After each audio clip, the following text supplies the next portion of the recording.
Assalamualaikum murid-murid. Hari ini cikgu akan mengajar topik bunga kebangsaan. Nama saya Bunga Raya. Saya berwarna merah dan mempunyai 5 kelopak. Saya ialah bunga kebangsaan Malaysia. Inilah perjalanan saya menjadi bunga kebangsaan Malaysia. Pada tahun 1958, Kementerian Pertanian telah mencadangkan saya bunga kenanga, bunga melur, bunga teratai, bunga mawar, bunga cempaka dan bunga tanjung untuk dipilih menjadi bunga kebangsaan. Akhirnya saya yang terpilih. Keistimewaan bunga raya. Berbunga sepanjang tahun, mudah ditanam sebagai pokok hiasan, dikenali sebagai satu nama sahaja di seluruh negara, boleh didapati di merata tempat di negara ini. Tunku Abdul Rahman, putra Al-Haj, telah mengisytiharkan bunga raya sebagai bunga kebangsaan pada 28 Julai 1960. Apabila Malaysia dibentuk, bunga raya terus kekal digunakan sebagai bunga kebangsaan. Sebagai warga negara yang bertanggungjawab, kita mestilah menghormati bunga kebangsaan negara kita. Lambang warna merahku. Keberanian menempuh cabaran. Lambang keteguhan pentadbiran negara.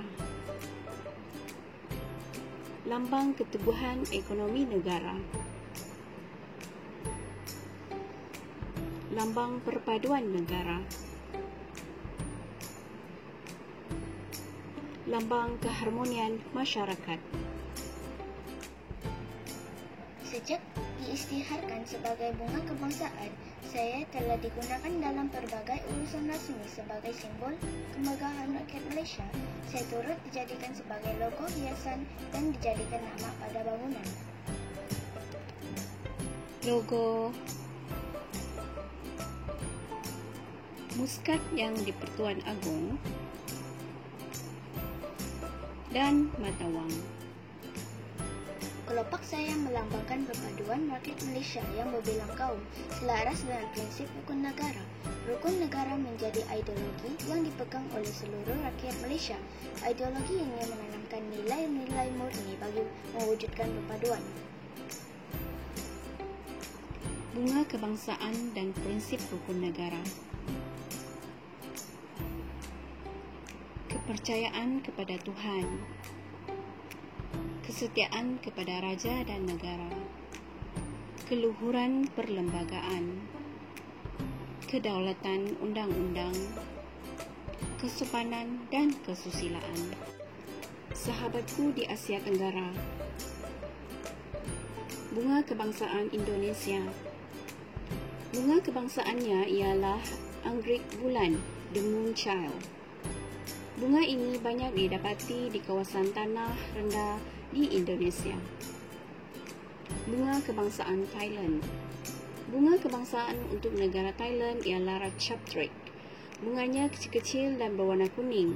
Orang Thai, khususnya penganut Buddha, menganggap warna kuning itu sebagai warna agama Buddha yang melambangkan kemenangan dan kecemerlangan serta lambang keharmonian dan kesatuan hati rakyat Thailand.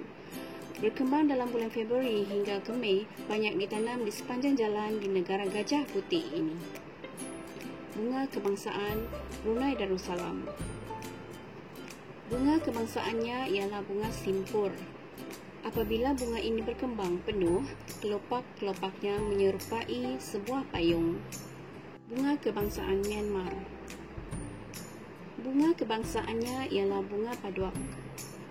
Bunga ini berkembang mekar dalam bulan April, iaitu semasa rakyat Myanmar menyambut perayaan Tahun Baru mereka. Bunga kebangsaan Singapura. Bunga kebangsaannya ialah bunga anggrek. Bunga ini berwarna ungu dan berkembang sepanjang tahun. Ia juga banyak ditanam di serata Singapura. Bunga kebangsaan Laos. Bunga kebangsaannya ialah bunga Dok Champa. Bunga ini melambangkan kegembiraan dan ketulusan. Ia kerap kali dijadikan hiasan dalam sesuatu upacara. Bunga kebangsaan Filipina. Bunga kebangsaannya ialah bunga Sampaguita Jasmine. Merupakan lambang kesucian dan kekuatan. Bunga ini boleh digunakan sebagai ubat luka. Bunga kebangsaan Cambodia. Bunga negara ini ialah bunga rondul. Bunga ini mengeluarkan bau yang sangat harum pada waktu petang dan banyak didapati di seluruh Cambodia.